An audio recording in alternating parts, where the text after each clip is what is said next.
Hola, en este video vamos a ver propiedades para el conjunto de los números racionales.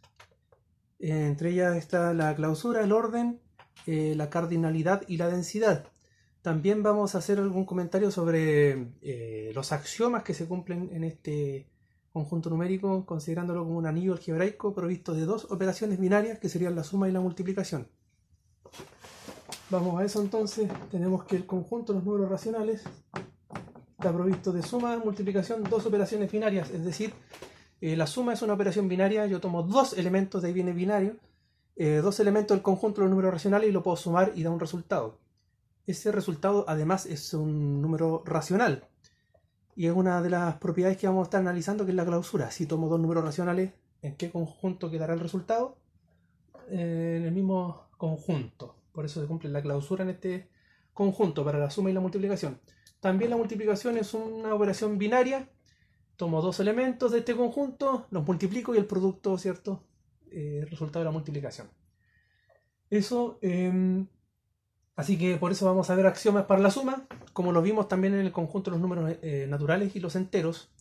Vimos, ¿cierto? La conmutatividad, asociatividad, existencia de elemento neutro aditivo y existencia de elemento inverso multiplicativo. Eso para la suma. Nos habíamos dado cuenta que todo número tiene inverso aditivo, el neutro aditivo funciona para cualquier número, eso lo estuvimos viendo. También se cumple en el conjunto de los números racionales. Y como una observación especial, valorar de que el neutro aditivo, que es el 0, también es un número racional. Porque el 0 se puede escribir como cualquier número, como 0, ¿cierto? Partido por cualquier número entero. Supongamos que A es un número entero. Y A también es, y 0 también es entero. Entero, ¿cierto? Partido por entero. O sea, es un número racional esto. Y como su resultado es 0, el 0 es un número racional. Así que 0 es racional porque 0 se puede escribir como fracción de dos números enteros. El 0 es racional. Así que este conjunto está provisto de neutro aditivo.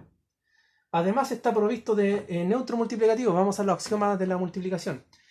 La multiplicación también es conmutativa en este conjunto, es asociativa. También existe elemento neutro multiplicativo, que sería el 1. Y el 1 también se puede escribir como fracción de dos números enteros. Basta pensar en un número partido por sí mismo, salvo el 0, que eso se indetermina, no se puede, como lo hemos visto en otra oportunidad. Entonces, cualquier número entero, salvo el 0, dividido por sí mismo, es 1. ¿Ya? Que es lo que habíamos visto también como la definición de inverso multiplicativo. O sea que la división viene del inverso multiplicativo. Entonces el 1 es neutro multiplicativo y también es racional. Habíamos visto, bueno, si yo tengo un número A que sea racional, voy a llamarlo X mejor, para que no nos confundamos después más adelante. X, si es racional, nos vamos a dar cuenta que también su inverso aditivo es racional. ¿Ya? Así que para todo número racional, su inverso aditivo está en el mismo conjunto. ¿Ya? Y también si tenemos que X es racional, también su inverso multiplicativo está en el mismo conjunto. ¿Cuál es la única excepción? ¿Cuál es el único número que no tiene inverso multiplicativo? El 0. ¿Ya? ¿Cómo puedo asegurar esto? A lo mejor de una forma no tan compleja de verlo. Supongamos que ese número racional X es igual a partido B, donde A y B son enteros. O sea, este es un número racional. Basta con pensar en el inverso aditivo de A. Entonces, menos A partido B es el inverso aditivo de A partido B. ¿Cierto? Porque si estos dos los sumamos, va a dar como resultado 0. Este es entonces el inverso aditivo de X, del número racional que estábamos hablando al principio. Y también podemos pensar en el inverso multiplicativo de X, o sea, en el inverso multiplicativo de A partido B. ¿Y cuál sería? B partido A. Porque si multiplicamos A partido B por B partido A, va a dar 1. ¿Verdad? Numerador por numerador, A por B es AB. Y B por A, AB también. AB dividido AB es 1. Y el 1 es el neutro multiplicativo. Entonces sería entonces precisamente el inverso multiplicativo de AB. O el inverso multiplicativo de X, que se puede anotar así también. Y entonces los axiomas, aquí tenemos esa tranquilidad, esa ventaja en este conjunto, de que está provisto cada elemento de su inverso aditivo, y cada elemento también de este conjunto está en el mismo conjunto, el inverso multiplicativo. ¿Ya? Si puedo escribir un número racional en forma de fracción, invirtiendo esa fracción, el recíproco de ella, ¿cierto? El inverso multiplicativo sería, ¿cierto?, la fracción invertida, por decirlo así, el recíproco, sería el inverso multiplicativo. Y también sería fracción de dos números enteros. Si el numerador y el denominador eran enteros, al cambiarlo de orden, siguen siendo ambos enteros, sigue siendo un número racional. El único problema aquí sería de que el denominador no puede ser 0. Entonces, si A es 0, significa que esta fracción vale 0. Estaría bien, ¿ya? Pero al invertirlo, quedaría partido 0, eso no es correcto, ¿cierto? Quedaría indeterminado. Eso entonces, para partir, el neutro aditivo y el neutro multiplicativo están en los racionales. Los racionales están provistos de neutro multiplicativo y aditivo. Cada número racional tiene en el mismo conjunto su inverso aditivo y su inverso multiplicativo. Entonces se cumple conmutatividad, asociatividad, existencia de inverso y de neutro, aditivo y multiplicativo. Y además se cumple el axioma de distributividad de la multiplicación con respecto de la suma, que va a cobrar especial importancia en primero medio cuando veamos los productos notables, que ya alguna cosita adelantamos antes, pero no de esa forma, no con ese nombre, pero ahí lo habíamos adelantado de alguna forma, bien camuflada por ahí. Y todo se entendía a partir del axioma. Si tengo x, y, z en los racionales, tenemos que x multiplicado por y más z es igual a xy más xz.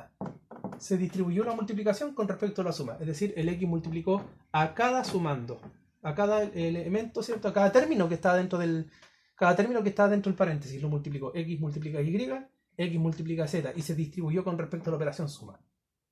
Eso es lo que se cumple en el conjunto de los números racionales, como también en los enteros y en los naturales. Eso. ¿Y por qué no hablo de resta y multiplicación y división, perdón? Porque la resta viene, ¿cierto?, de la suma. Restar una forma de sumar, es sumar inverso aditivo. Y lo mismo la división, viene de la multiplicación, que es dividir inverso multiplicativo. Perdón, multiplicar inverso multiplicativo. Eso sería dividir. Viene de la multiplicación y la resta de la suma. Otra cosa que podemos analizar es la cardinalidad de este conjunto. El orden, la clausura y la densidad. Bueno, acerca de la cardinalidad es sencillo. El conjunto de los números racionales está definido como todo número que se puede escribir como fracción de dos números enteros, habíamos dicho.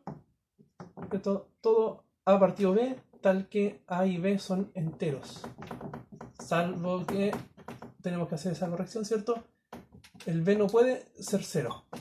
¿Ya? O el denominador no puede ser 0. Y la cardinalidad de este conjunto, es decir, la cantidad de elementos que tiene este conjunto, es infinita. ¿Por qué? Por la definición. Un número racional es que se puede escribir como dos números enteros. ¿Cuántos números enteros hay? Infinitos. Así que ¿cuántas posibilidades de reemplazo hay aquí? Infinitas también. El a puede ser reemplazado por cualquier número entero menor que 0. O por 0 también. O por cualquier número mayor que 0. El b no puede ser reemplazado por 0, pero tiene también infinitas posibilidades. Puede ser reemplazado por cualquier número entero menor que 0 o cualquier número entero mayor que 0. Entonces, ¿cuántas posibilidades, cuántas combinaciones posibles hay? Infinitas. Por eso tenemos infinitos números racionales. A continuación, de lo que voy a hablar es del orden de este conjunto. Podemos hablar de orden cuando se cumple la ley de tricotomía. Un conjunto ordenado cumple la ley de tricotomía. Si yo tengo dos elementos cualquiera del conjunto, se debe cumplir una sola de las siguientes tres condiciones. Supongamos que esos dos elementos son x y y. Tengo dos opciones. X es mayor que y, x es igual a y, o x es menor que y. una de esas tres, pero no dos simultáneamente, solamente una de las tres se cumple. Eso significa que cumpliéndose una sola de las tres para todo par de números que encontramos en este conjunto, se cumple la ley de tricotomía y por lo tanto es un conjunto ordenado. Lo otro que tenemos que ver en este, bueno, ya sabemos, el conjunto de los números racionales es un conjunto ordenado, esa es la otra propiedad, pero tenemos que ver cómo están ordenados. En la recta numérica sabemos que entre más a la izquierda es menor el número, entre más a la derecha en la recta numérica, la forma gráfica o geométrica de representarla, entre más a la derecha, mayor es el número, pero ¿cómo compararlo cuando vemos las cifras escritas? Ahí vamos a empezar a hablar del valor posicional, que también se habló para números naturales y los números enteros. Valor posicional, dependiendo del lugar que ocupe la cifra, ¿cierto? Ese símbolo numérico, el lugar que ocupe esa cifra, ese dígito, digamos, en el número, en ese código, en esa simbología, que son números, dependiendo del lugar que ocupe, o el valor posicional, vamos a saber si un número es mayor que el otro.